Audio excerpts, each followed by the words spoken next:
아, 날씨가 이제 많이 더워지죠. 이제 6월이 돼가고 그러니까 이제 날씨가 많이 더워지는 것 같습니다. 하여튼 건강 관리 잘 하시고 또 오후 예배도 이렇게 참여하셔서 같이 공부하면서 신앙생활을 잘 이렇게 세워 나갔으면 좋겠습니다.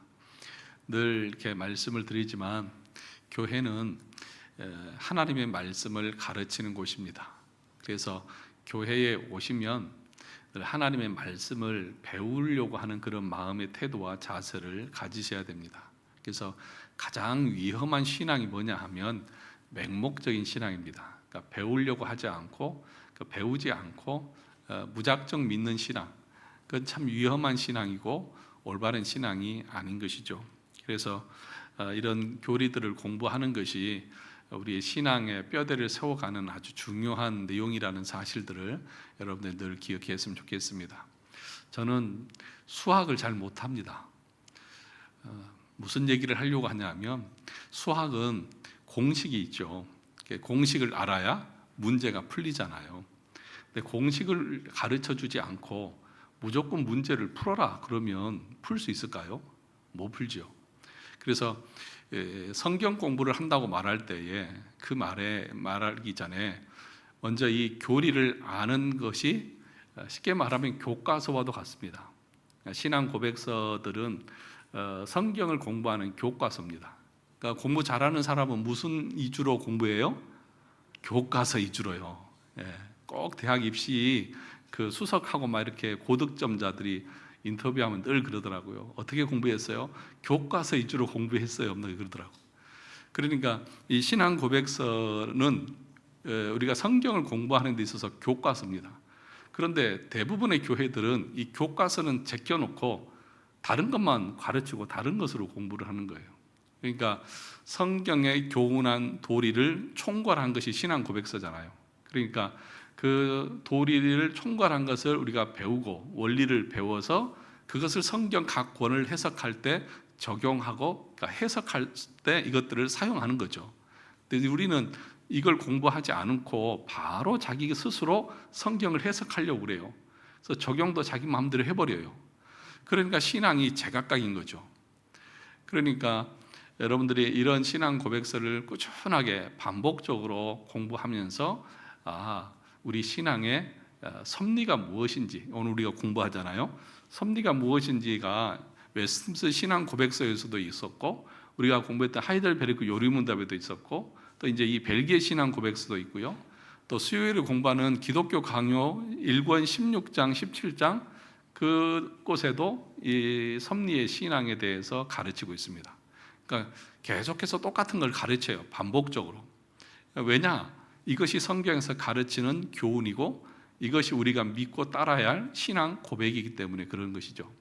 그래서 오늘 우리가 공부하는 이 섭리에 관련된 부분도 여기는 그렇게 많이 나와 있지는 않지만 그래서 고민을 했어요. 차라리 기독교 강요에 있는 내용을 프린트해서 나눠주면서 공부를 할까, 아니면 또 오늘 이거 하고 다음 주에 한 번 더 할까, 여러 고민을 했거든요.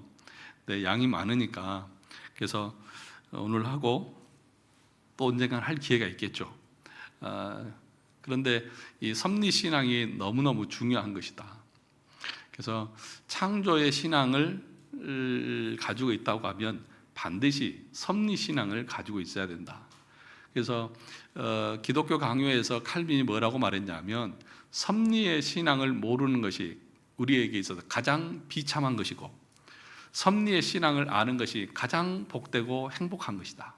그렇게 말했습니다. 그러니까 섭리 신앙이 얼마나 중요한지 알겠죠. 그러니까 하나님께서 세상을 창조하시는 것으로 끝내시지 않고 그 창조하신 모든 만물들을 여전히 하나님의 손으로 보존하시고 유지하시고 통치하시고 다스리고 계시다는 이 사실을 우리가 믿는 것이 너무너무 중요하다는 것이죠. 그래서 이 사실을 믿는 사람들은 이 섭리신앙이 우리에게 참된 위로가 됩니다. 왜 그렇습니까? 하나님이 참새 한 마리도 하나님의 뜻이 아니면 땅에 떨어지지 않게 하시잖아요.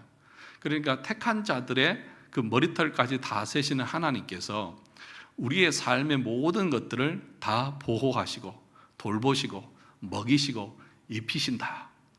하나도 좋아하지도 않고 즐거워하지도 않고 감격해하지도 않는 것을 보면 섭리의 신앙이 믿어지지가 않는 것 같아요.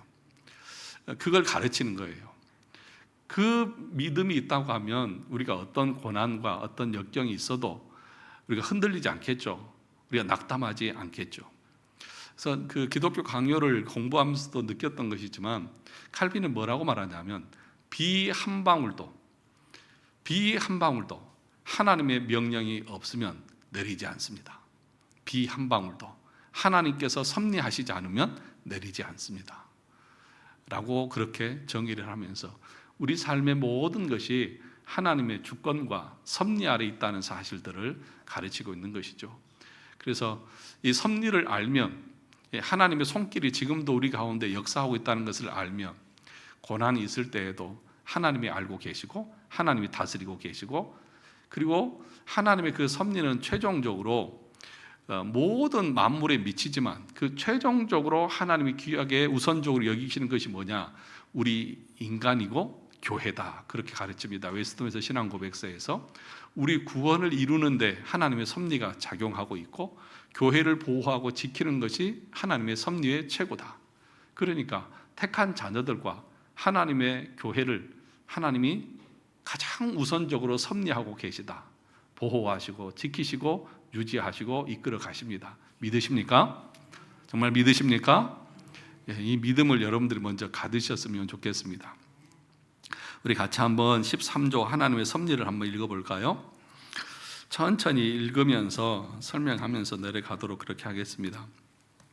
우리는 이 선하신 하나님께서 만물을 창조하신 이후에 만물을 유기하시거나 운명 혹은 우연에 맡기지 않으시고 당신의 거룩한 뜻에 따라 다스리시고 통치하심으로 이 세상에는 그분의 지시 없이 아무것도 일어날 수 없음을 믿습니다. 그러나 하나님은 저질러지는 죄의 조성자도 아니시고 그 죄들에 대한 책임을 지셔야 하는 것도 아닙니다. 왜냐하면 그분의 능력과 선하심은 너무나 크고 헤아릴 수 없어서 심지어 마귀나 악한 사람들이 부당하게 행할 때에도 하나님께서는 가장 뛰어나고 공정한 방식으로 당신의 사역을 정하시고 행하시기 때문입니다. 그리고 인간의 이해를 초월하는 그분의 일하심에 대해서는 우리의 능력의 허용된 범위를 넘어서는 호기심으로 질문을 가져서는 안 됩니다. 오히려 최대의 겸손과 경외심으로 우리에게 감추어진 하나님의 의로우신 판단을 찬양하고 우리는 스스로 그리스도의 학생임에 만족하여 이러한 한계를 넘지 말고 그분의 말씀 안에서 우리에게 가르치시는 것만을 배워야 할 것입니다.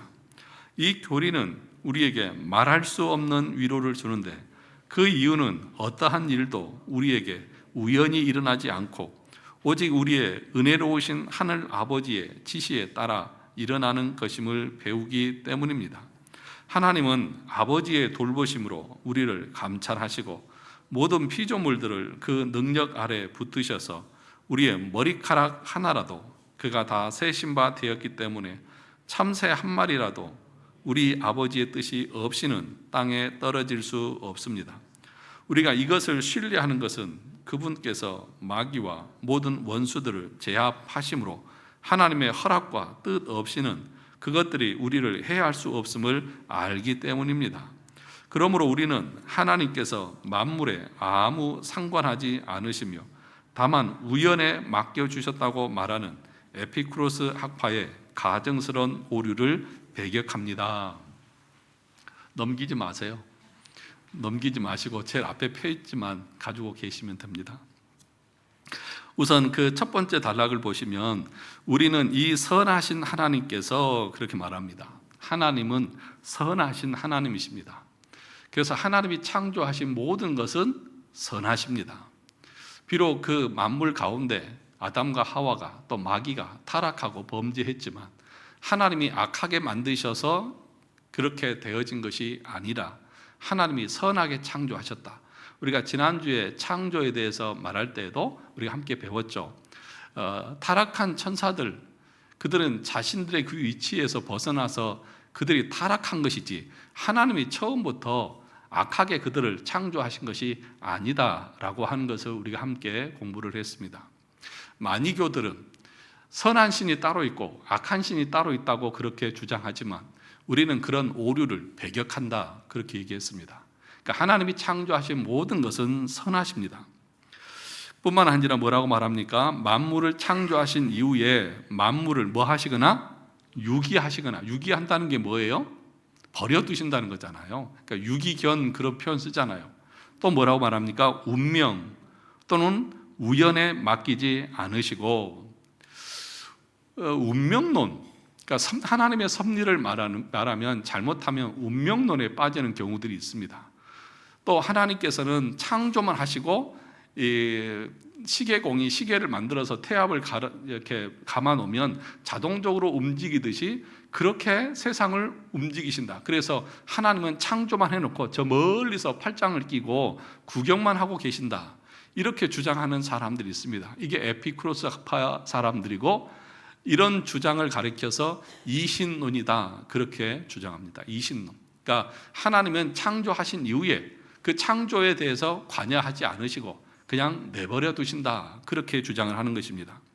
그런데 여기서 뭐라고 말합니까? 만물을 창조하신 이후에 만물을 유기하시거나 그냥 내버려 두시거나 또는 운명 혹은 우연에 맡기지 않으셨다. 운명이라고 말하게 됩니다. 그러니까 뭐냐 하면 하나님의 섭리라고 하는 것은 모든 것이 하나님의 뜻대로 되어진다는 것이잖아요.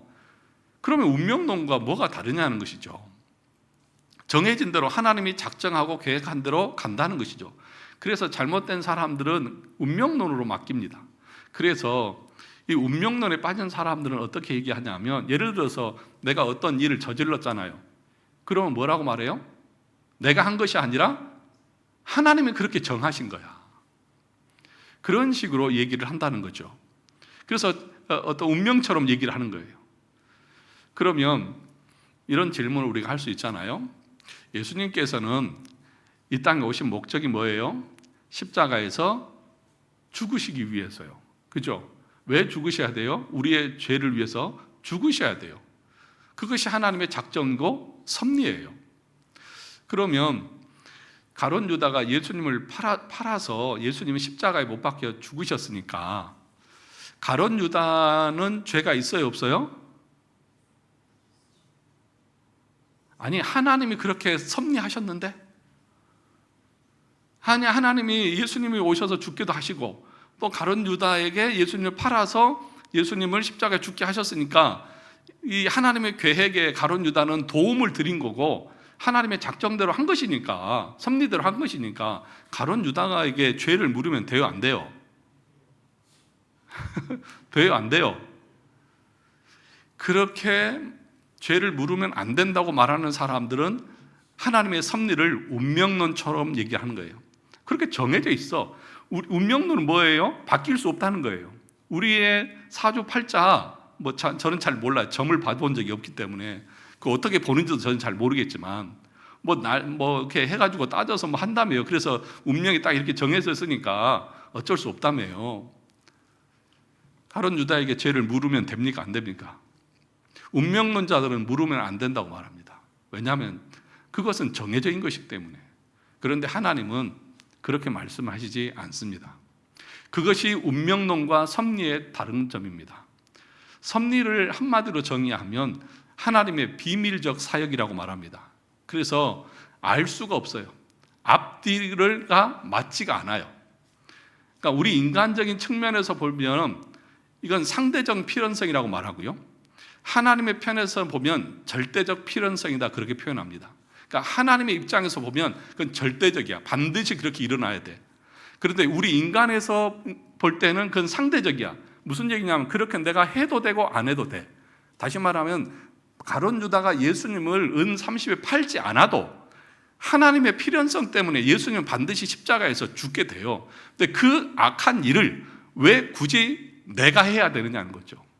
그러니까 운명론자들은 가룟 유다가 해야 된다고 말하는 것이고, 하나님의 섭리는 네가 하지 않아도 되는 거예요. 그 하나님의 필연성은 우리가 알지를 못해요. 가룟유다 아니면 다른 방법으로라도 하나님이 하셔서 우리의 죄를 대신하게 하셨겠죠. 이게 운명론과 이게 하나님의 섭리의 다른 점이. 그러면 하나님의 섭리를 믿는 사람들은 내가 무슨 악을 행했고 어떤 죄를 지었을 때에 그것에 대해서 이건 하나님이 그렇게 섭리하셨기 때문에 나한테 뭐라고 하지 마라 그렇게 말하면 안 되고, 그 죄에 대해서 하나님은 심판하시고 징계하시는 거예요.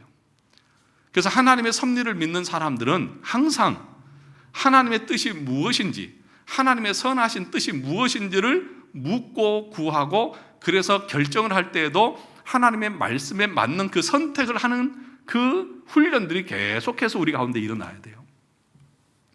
그러니까 운명론하고 헷갈리면 안 된다. 또는 우리는 그런 표현 많이 쓰잖아. 내가 모르는 일이 일어날 때 이건 우연이다. 진짜 우연이다. 그렇잖아요. 저기 제가 언젠가도 얘기했지만 청년, 같은 교회를 다니는 청년이 서로 약속하지도 않았는데 저기 독일의 기차역에서 만났어요.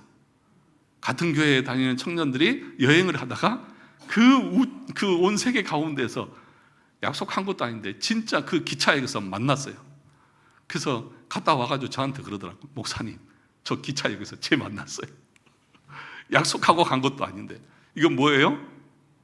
우연이잖아요. 우리가 볼 때는 우연이잖아요. 그런데 하나님의 섭리에서는 우연이 있어요, 없어요? 없어요. 우리가 모르기 때문에 우연인 것이죠. 그러면 기적은 있어요, 없어요? 기적이 있어요, 없어요? 여러분 다 기적이 있다고 그러죠. 왜 기적이 있다고 말하냐면 우리가 이해할 수 없기 때문에, 우리의 이성과 과학적인 합리론을 가지고는 그 일이 일어난 것에 대해서 우리는 알지를 못하기 때문에. 그래서 하나님의 섭리하시는 방식에는, 그러니까 섭리의 제1원인자를 하나님이라고 말합니다. 그러니까 모든 섭리의 근원은, 모든 우리 삶에 일어나는 그 원인은 누구에게 있어요? 하나님에게 있어요. 그런데 하나님께서 제1원인자로서 모든 만물을 섭리하실 때 어떻게 하시냐? 제2원인자를 사용하셔서 하세요. 제2원인은 뭘까요? 우리 인간과 피조물이에요. 그래서 하나님이 섭리하실 때에 하나님은 일반적인 것들을 통해서 하시기도 하고요, 또 일반적인 것들을 역행해서 하시기도 하고요, 사람들과 협력해서 하나님이 섭리하시기도 해요. 그래서 칼빈이 뭐라고 말했냐면, 하나님은 사람을 통해서 섭리하시기 때문에 내가 누군가에게 도움을 받을 때에, 또 누군가가 나에게 도움을 줄 때에, 그 섭리를 모르는 사람들은 뭐라고 말하냐면, 악한 자들은 뭐라고 말하냐면 다 그거 하나님이 하시는 거잖아요. 그러니까 예를 들어서 하나님 나에게 은혜를 주셔서 누구에게 도움을 주었으면 그거 하나님의 은혜로 한 것이잖아요. 이렇게 말하는 것은 아주 악한 것이다. 그러면 어떻게 해야 되느냐? 하나님은 사람을 통해서 우리 관계 속에서 섭리하시기 때문에 누군가가 나에게 도움을 주고 누군가에게 나에게 선행을 베풀었으면 그 사람에 대해서 감사해라.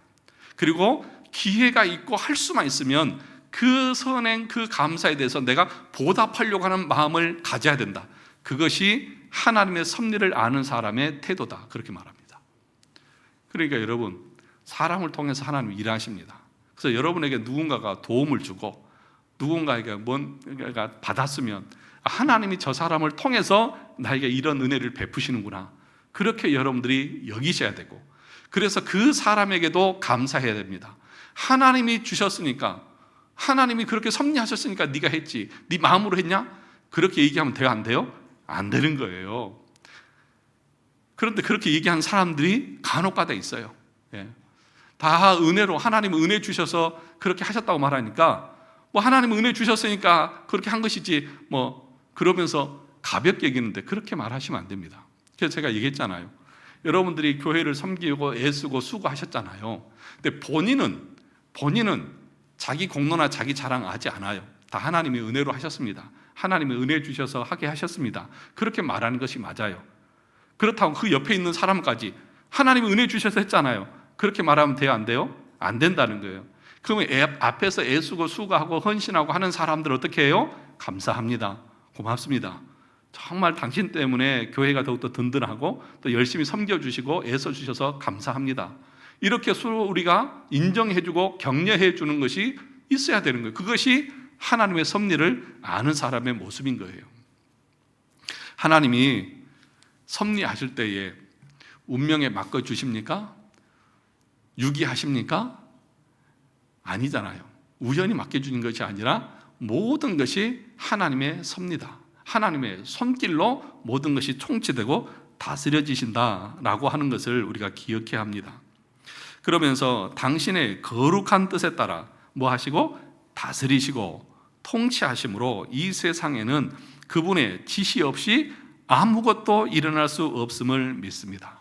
그러니까 하나님의 명령이 아니면 어떤 것도 일어나지 않습니다. 사람이 자기 길을 계획할지라도 그 걸음을 인도하시는 분은 누구예요? 진짜로 믿습니까? 여러분들이 아무리 계획해도 그것을 이루시는 분은 누구예요? 하나님이세요. 참새 한 마리가 두 아사리온에 팔리는 것도, 참새 두 마리가 한 아사리온에 팔리는 것도 하나님의 뜻이 아니면 일어나요? 안 일어나요? 안 일어나요. 그래서 칼빈이 물 한 방울도 하나님의 명령 없이는 일어나지 않는다.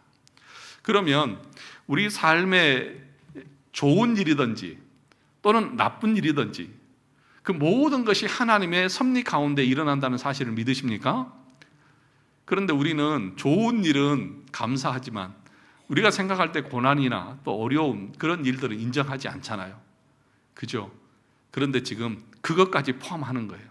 내 삶에 일어나는 그 안 좋은 모든 일들까지 하나님의 손길이고 하나님의 섭리다. 그런데 하나님의 백성들이 그 악한 일에도 그 어려움 가운데서도 우리가 위로를 얻는 것이 있어요. 뭐냐 하면 결국에는 하나님을 사랑하는 자, 그 뜻대로 부르심을 입은 자들에게는 모든 것이 합력하여 선을 이루느니라. 결과적으로는 당장은 그것이 악한 것 같아요. 당장은 그것이 불행한 것 같아요. 그런데 하나님은 그런 것까지, 그러니까 마귀와 사탄과 악한 것들이 우리를 넘어뜨리려고 하는 그 악한 것까지 사용하셔서 우리의 유익을 위해서 사용하셔요. 오늘 그 본문의 말씀이에요. 창세기 45장 8절의 말씀. 요셉이 당한 것은 참 불행한 일이잖아요. 뭐예요? 아니 자기 형들에게 미움을 받아가지고 애굽의 노예로 팔려가 버렸어요. 아니 그런 악한 형들이 다 있어요? 그런 나쁜 놈들이 다 있어요? 어떻게 가족이 그럴 수 있어요? 요셉에게는 그 어린 나이에 얼마나 비참하고 고통스러운 일입니까? 그것뿐입니까? 노예로 일을 하다가 보디발의 아내에게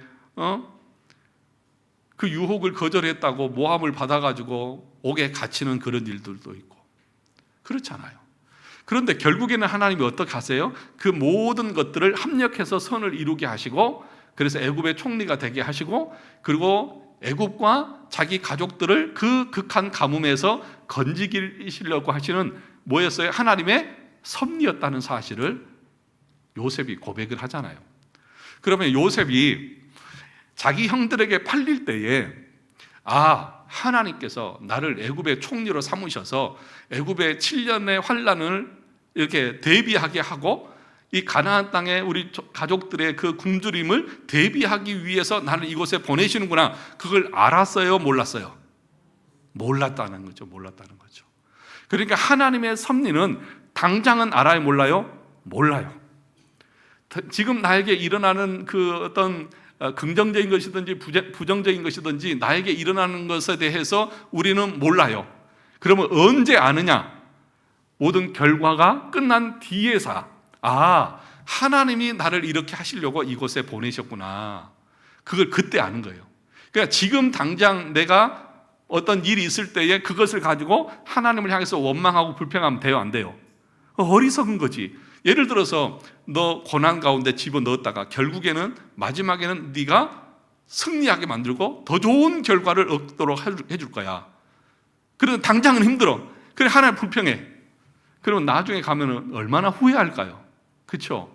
하나님이 나에게 이런 좋은 것을 주시려고 그러는데 나는 그렇게 하나님을 원망하고 불평했구나.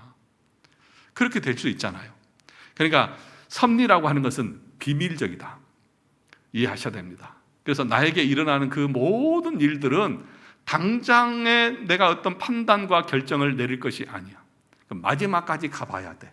이것이 정말 하나님이 어떤 의도로 주셨는지. 그런데 중요한 것은 뭐예요? 우리에게 일어나는 어떤 좋은 일이든지 나쁜 일이든지 이 모든 것이 하나님의 섭리고 결과적으로는 합력해서 우리에게 좋은 것들을 주시기 위한 하나님의 작정이고 섭리라는 사실들을 우리가 믿어야 한다는 것이죠. 그럴 때에 우리가 어떻습니까? 위로를 얻고 낙심하지 않고 끝까지 믿음으로 승리해 나갈 수 있는 것이죠. 그래서 여러분, 이 세상에는 그분의 지시 없이 아무것도 일어날 수 없다는 사실을 믿으시기를 주님의 이름으로 축원합니다. 그럼 저를 만난 것은 우연이에요? 아니면 하나님의 섭리예요? 그러면 저를 만난 것이 정말 좋은 섭리일까요? 악한 섭리일까요? 아직 몰라요. 제가 은퇴해봐야 알아요. 은퇴해봐야 알아요. 잘은 몰라요. 그러나 여기까지는 여러분들이 인정해 주신 것처럼 좋은 것일 수 있죠. 그러니까 여러분, 과거나 또는 뭐 여러 가지 일들 통해서 어렵고 힘든 일이 많이 있었지만 그것을 너무 나쁘게만 보지 마시고 하나님의 섭리 가운데 있었다는 것. 그래서 중요한 것은 뭐냐 하면 가룟 유다가 잘못된 선택을 함으로 그가 목을 매 죽잖아요. 그러니까 선택을 내가 어떻게 하느냐, 그게 참 중요한 거예요. 그러니까 이게 인간의 책임을 강구해서는 안 되는 거예요. 모든 것이 하나님의 섭리니까 내가 뭘 선택해도 하나님이 하나님 뜻대로 하실 거 아니야. 이렇게 하는 것은 섭리를 잘못 오해하는 거예요. 그러니까 두 가지 측면이 있다고 그랬죠. 하나님의 절대적인 필연성과 인간의 상대적 필연성이 있어요. 하나님의 절대적 필연성은 반드시 하나님 뜻대로 이루어져요. 그런데 상대적 필연성은 내가 선한 것을 선택하면 나에게 복이 오지만 악한 것을 선택하면 나에게 심판이 임하는 거예요. 그러니까 우리는 하나님의 말씀을 공부하고 배우고 알아가면서 하나님이 기뻐하시는 뜻이 무엇인지를 알고 그것을 선택하고 그것을 결정하고 나갈 줄 알아야 돼요. 그런데 이거를 안 가르쳐 주면, 무엇이 옳고 그리고 하나님의 뜻인지를 안 가르쳐 주면 여러분들이 어떻게 할까요? 자기 소견에 옳은 대로 하겠죠. 그러면 여러분들의 인생들이 계속 고난의 연속이겠죠. 그래서 저 같은 목사가 교회에 필요한 것이고요. 그래서 목사가 설교를 할 때에 옳고 바르게 여러분들에게 가르쳐야 되는 것이 필요한 거예요. 그렇지 않습니까? 그릇되게 가르쳐 주면 여러분들은 그릇된 것을 참인 줄 알고 그렇게 악하게 살아가면 거기에 하나님께서 복을 주시겠습니까? 안 그렇다는 것이죠. 자, 두 번째 단락을 보시면, 그러나 하나님은 저질러지는 죄의 조성자도 아니시고, 그죠? 그 죄들에 대한 책임을 지셔야 하는 것도 아닙니다. 왜냐하면 그분의 능력과 선하심은 너무나 크고 헤아릴 수 없어서 심지어 마귀나 악한 사람들이 부당하게 행할 때에도 하나님께서는 가장 뛰어나고 공정한 방식으로 당신의 사역을 정하시고 행하시기 때문입니다. 아니, 이게 이제 제일 어려운 부분이거든요. 하나님이 모든 것을 섭리하신다며요. 그렇죠? 물 한 방울도, 참새 한 마리도 하나님의 뜻이 아니면 일어나지 않는다며요. 그러면 악한 것이 악이 일어날 때에 그러면 하나님은 그 악에 대해서 어떤 권한도 없다는 말입니까? 어떻게 해석해야 돼요? 이게 제일 문제가 어려운 거예요. 하나님이 다 섭리하시는데 악에 대해서는 책임이 없으시다. 하나님이 악을 조성한 것이 아니다. 그러면 그 악은 어떻게 생겨나는 것이냐? 이 문제가 가장 어려운 문제인 거예요. 섭리의 신앙에 있어서. 그래서 이제 웨스트민스터 신앙 고백서에서는 뭐라고 말했느냐? 이 죄에 대해서는 하나님의 허용적 작정, 허용적 섭리 이렇게 말했어요. 허용적이다.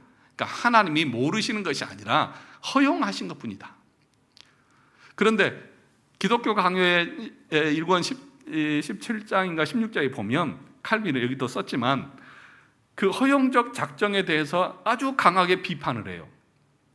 그러니까 허용적 작정이라고 하는 그 말의 표현을 잘못 오해하면 하나님을 악의 조성자로 오해할 수 있다. 그러므로 그런 표현을 쓰면은 안 된다. 그렇게 얘기를 해요. 그런데 이것은 그 인간이 이해할 수 있는 언어로 설명하려다 보니까 그런 거예요.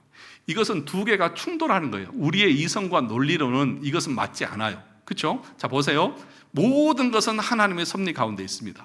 그런데 우리 삶에 죄와 악이 일어나요, 안 일어나? 일어나잖아요. 그런데 그 악에 대해서는 하나님이 책임이 없다. 이 두 개를 그럼 어떻게 해석을 해야 돼요? 그래서 여기서는 뭐라고 말하냐면 그분의 능력과 선하심은 너무나 크고 헤아릴 수 없다. 우리의 이 시간 안에 존재하는 우리의 이성으로는 그것이 충돌하는 것 같고 우리의 어떤 논리로는 이해가 안 되지만 그분의 선하심과 지혜는 크고 놀라워서 우리가 다 이해할 수 없다. 그것은 분명하게 충돌되는 것이 아니다. 로마서 8장에서도 바울이 뭐라고 말했습니까? 깊도다 하나님의 지혜에 부요함이요. 그렇잖아요. 하나님의 지혜에 대해서는 우리가 다 이해를 못해요.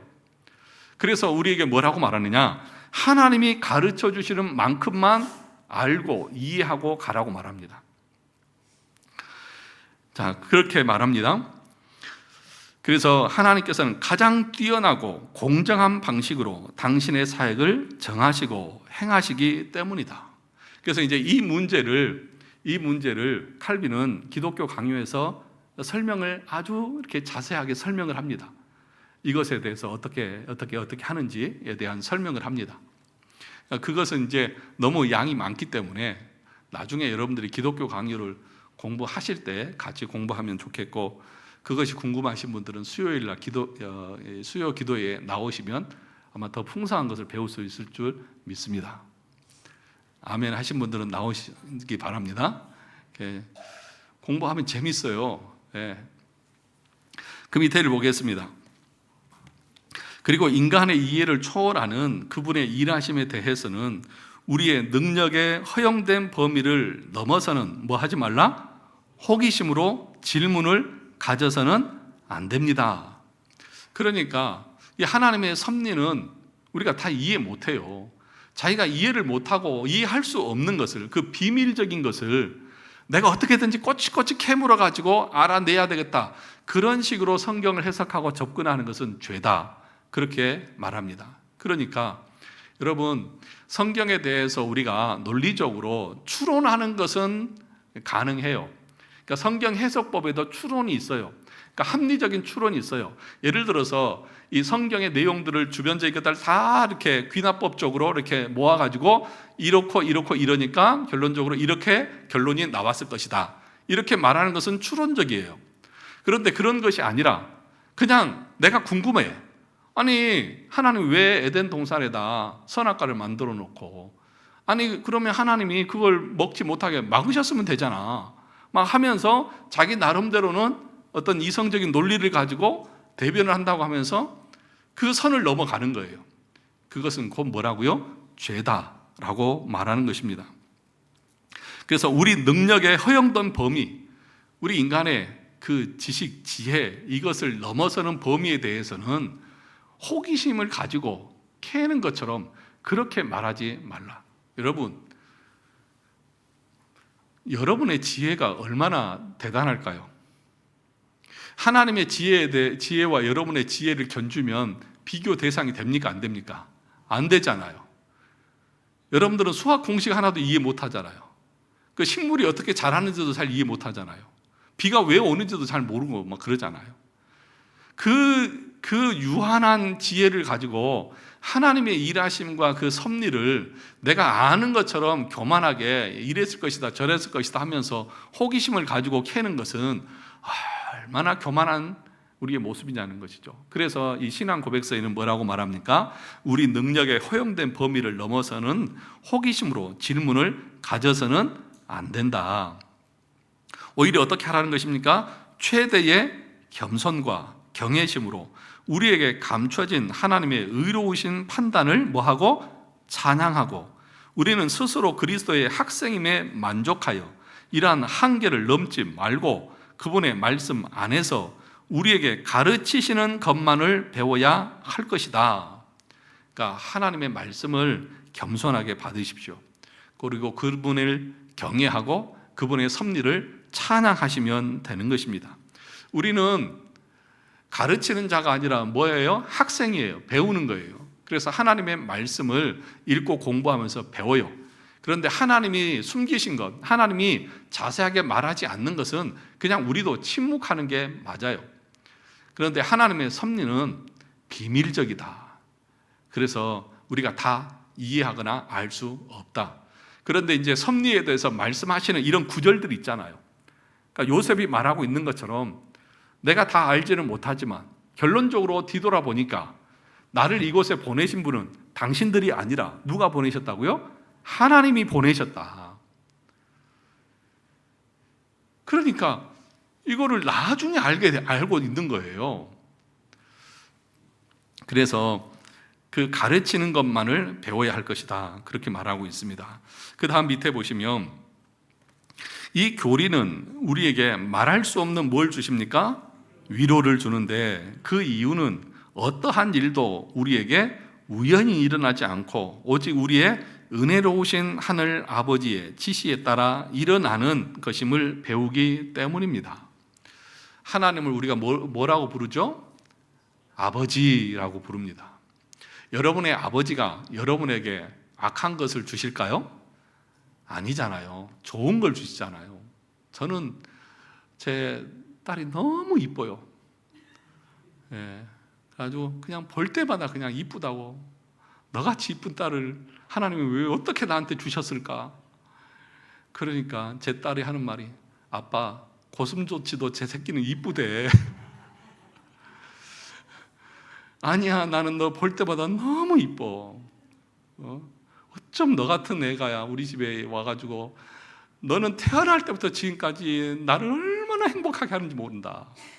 그래서 제가 막 집에 오면 막 그 집에 강아지 키우는 분들은 주인이 들어오면 막 꼬리치면서 막 문 밖에 나가잖아요.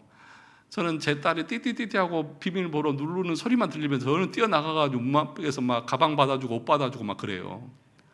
그리고 막 양말도 벗겨주고 얼마나 이쁜지.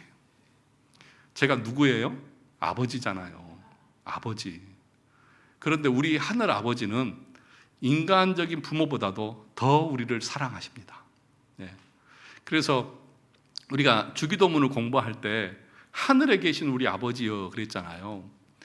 그렇게 부르는 이유는 인간적인 아버지는 이 땅에서는 우리가 해주고 싶어도 다 못해요. 그렇잖아요. 부모님들이 자녀들에게 뭘 마음껏 해주고 싶어도 능력이 안 돼서 못 해주잖아요. 근데 하늘 아버지는 능력이 많기 때문에 우리에게 필요한 것을 다 해주실 수 있는 분이에요. 그러니까 우리를 섭리하시는 그 하나님께서 우리의 아버지세요.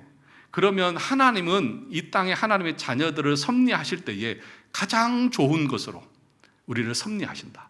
그것을 믿기 때문에 우리 마음이 뭘 갖는다고요? 위로를 받는다고요. 어떤 일도 우연히 일어나지 않고 오직 우리의 은혜로우신 하늘 아버지의 지시에 따라 일어나는 것임을 배우기 때문입니다. 하나님이 우리 삶에서 만나게 하는 사람, 일어나는 일 모든 것들은 하나님의 지시다. 그런데 그 하나님의 지시는 우리를 유익하게 하고 우리에게 복이 되게 하기를 원하신다 라고 하는 것을 말씀하고 있는 것입니다. 더 보면 하나님은 아버지의 돌보심으로 뭐합니까? 우리를 감찰하시고 하나님은 누구의 돌보심이요? 아버지요. 여러분, 하나님이 여러분의 아버지가 맞으십니까? 걱정하지 마세요. 그러면 아버지의 돌보심으로 감찰하신다. 우리를 두루 살피시고 보호하시고 지켜주시는 하나님이라는 것이죠. 모든 피조물들을 그 능력 아래에 붙드셔서 우리의 뭐라도 머리카락 하나라도 그가 다 세신 바 되었기 때문에 참새 한 마리라도 우리 아버지의 뜻이 없이는 땅에 떨어질 수 없습니다. 우리가 이것을 뭐 하는 것은 신뢰하는 것은 그분께서 마귀와 모든 원수들을 제압하심으로 하나님의 허락과 뜻 없이는 그것들이 우리를 해할 수 있어요? 없어요? 없음을 알기 때문입니다. 그러니까 여러분, 머리카락까지 다 세신다. 여러분 한번 세보셨어요? 여러분 머리카락 세보신 분? 저는 머리카락을 뽑아도 계속 나오더라고요. 그래서 사람들이 저를 보고 목사님은 참 좋으시겠다고 그래요. 머리숱이 많아가지고 뽑아도 저는 대머리는 안 될 거라고 그렇게 얘기를 하시더라고. 머리카락까지 다 세신다고 하는 말은 우리의 삶에 있어서 하나님이 모르시는 것이 있어요, 없어요? 없다는 거잖아요. 그런데 그 하나님은 우리의 아버지처럼 우리를 감찰하시고 돌보시고, 그리고 악한 것에 대해서도 하나님의 지시가 없으면 일어나지 않는데, 그 모든 것은 하나님께서 우리에게 유익하기 때문에 주시는 것이다 라고 하는 믿음을 가지라는 거예요. 그것이 우리의 신앙이고, 그럴 때에 우리가 진짜 행복한 거예요. 그런데 이 섭리의 신앙을 가지지 못하면 비참합니다. 왜요? 늘 두려움 가운데 떨 거 아니에요. 나에게 일어나는 일이 어떤 결과를 맞이할까 모르잖아요. 근데 우리는 정확하게는 몰라도 다 알아요. 분명한 것은 이 모든 것을 하나님이 행하시고 계시고, 하나님의 섭리가 있고, 그리고 이 모든 것은 나에게 유익하도록, 하나님이 나에게 복이 되도록 반드시 결과적으로 이끌어 가실 것이라고 하는 믿음이 있는 거예요. 그러니까 고난이 와도, 어려움이 닥쳐도 낙심하지 않는 거죠. 우리는 이런 믿음이 있습니다. 그래서 제가 저도 이렇게 섭리를 공부하고 또 가르치고 하면서 저도 마음이 진짜 편안해진 것 같아요. 제 아들, 딸이 아직 30이 넘어서 시집 장가를 안 갔어도 걱정이 하나가 안 돼요. 왜냐하면 하나님의 섭리가 있겠거니, 하나님이 더 좋은 것을 주시려고 저러겠거니. 처음에는 제가 그랬잖아요.